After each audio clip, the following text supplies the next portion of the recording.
hallelujah. Mo kí àwọn ọmọ Ọlọ́run wí pé àtúkù àkókò yìí àánú Ọlọ́run kò ní fi èmi àti rẹ sílẹ̀ níbikíbi tí ẹ ti ń gbọ́ mi ní orúkọ Jésù. Ọ̀rọ̀ tí mo tún mú wá lọ́tẹ̀ yìí kò pọ̀ rárá. Ṣókí báyìí òun lọ́bẹ̀ oge. Kí ni wọ́n fẹ́ sáré sọ̀rọ̀ lé lórí? Ẹ jẹ́ mọ̀ wípé Delilah bóyá súnmọ́ Samsoni tó kò sọ méjì tó ń wá fún Samsoni nílé ayé rẹ̀, ìṣubú rẹ̀ ni. Ayé ò fẹ́ kí o dìde.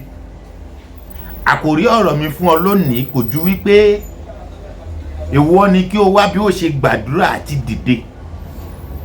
Isaiah 60:1 ní dìde tàn ìmọ́lẹ̀ nítorí tí ìmọ́lẹ̀ rẹ dé, ògo Ọlọ́run sì farahàn ní ayé rẹ.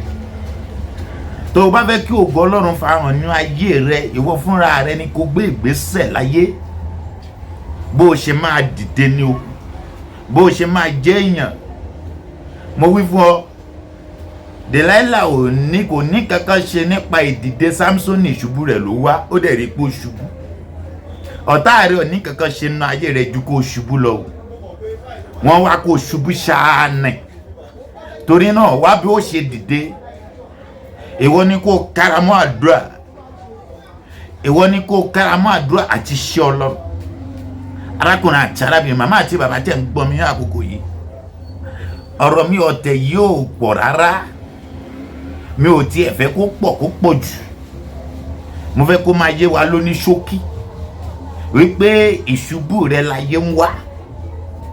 Ayé ò wá ìdìde rẹ, òun ló ṣe rò yìí pé wọ́n ràn ọ́ lọ́wọ́. Wàá wò wípé kò sẹ́ni fẹ́ ràn mí lọ́wọ́, kò sẹ́ni fẹ́ ràn mí lọ́wọ́. Ta ló fẹ́ ràn ọ́ lọ́wọ́? Torí ta ló fẹ́ kó dìde? Olówó wo ló fẹ́ kó tó mu?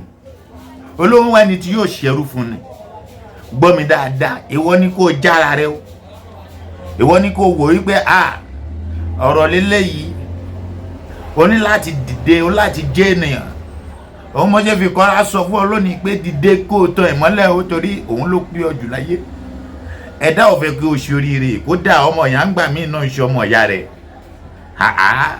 Ẹ̀gbọ́n nítorí àbúrò lọ́lé aláwo, bàbá nítorí aya pa ìyàwó dànù. Kí ló dé? Ilé ayé náà lájọ wà. Kò séèyàn kan tó fẹ́ kí èèyàn kan dìde kí n ṣáà bá kí n bú lẹ́sẹ̀, bí ò bá bú lẹ́sẹ̀, bí ò bá oge ládàá, òun láyé ń bá kiri. Òun ló ṣe jẹ́ wípé ńgbà míì wọ́n á máa lora wọn ṣògùn owó, á máa lora wọn ṣògùn ètùtù torí kíni, torí pé wọ́n wá owó ìṣá. Wọ́n ṣàfẹ́ tẹ̀yàn kan mọ́lẹ̀ kí wọ́n lè dìde. Arákùnrin àti arábìnrin, ìwọ ni ò ní gbà, jí má sùn nínú oorun. Torí kíni, ayé ò fẹ́ ọ fẹ́rọ̀. Ayé ò fẹ́ ọ, ìwọ ló rò pé ayé ń fẹ́ ọ. Ojú tí ìwọ fi ń wo ayé kọ́ ni wọ́n fi ń wù ọ́. Bó o ṣe fẹ́ kó dáa sọ àwọn ènìyàn kan náà, mi ò fẹ́ kó dáa fún ọ. Wọ́n ti máa ń sọ̀rọ̀ fún mi tipẹ́tipẹ́, mi ò gbàgbọ́ tẹ́lẹ̀tẹ́lẹ̀. Arákùnrin àti arábìnrin, gbọ́ mi yé dáadáa, ìkàlẹ̀ àwọn ènìyàn. Ìwọ ni kó káàmọ́ àdúrà, sọ pé ẹ̀dá tó fẹ́ ṣubú, Olúwa bá mi bì ṣubú ní orúkọ Jésù. Sọ di àdúrà ní orúkọ Jésù. Ẹ̀dá tó fẹ́ ṣubú, Olúwa bá mi bì ṣubú ní orúkọ Jésù Kristi. Wá pa àdúrà yẹn dáadáa, wá pa orúkọ Jésù dáadáa wípé ẹ̀dá tó fẹ́ ṣubú láyé, Olúwa bá mi bì ṣubú ní orúkọ Jésù. Ẹ̀dá tó ń wá ìṣubú mi, Olúwa bá mi tẹ̀mẹ́rẹ̀ ní orúkọ Jésù. Tẹ̀mẹ́rẹ̀ fún mi jẹ́ ìrọ́nà lọ ní orúkọ Jésù. Sọ di àkàrà fún mi kí n gùn kọjá ní orúkọ Jésù. Sọ di àdúrà, yóò dára fún ọ. Ọ̀rọ̀ mi ò pọ̀ lónìí. Ìwọ ni kó káàmọ́ àdúrà tí ó sáré gbọ́ lẹ́nu mi ẹ̀. Orúkọ tèmi ò yí padà, jíǹrere James Adeniyi A.K.A. Kinikinse Ọlọ́run 1930. Ẹ jọ̀ọ́ ẹ bá wa fi wọ́n ràn ìránṣẹ́ sí gbogbo ènìyàn. Ẹ bá wa share rẹ̀, àní kẹ́ bá wa subscribe sí, yóò dára fún ọ. Ọlọ́run 1930 TV lẹ́wà yìí.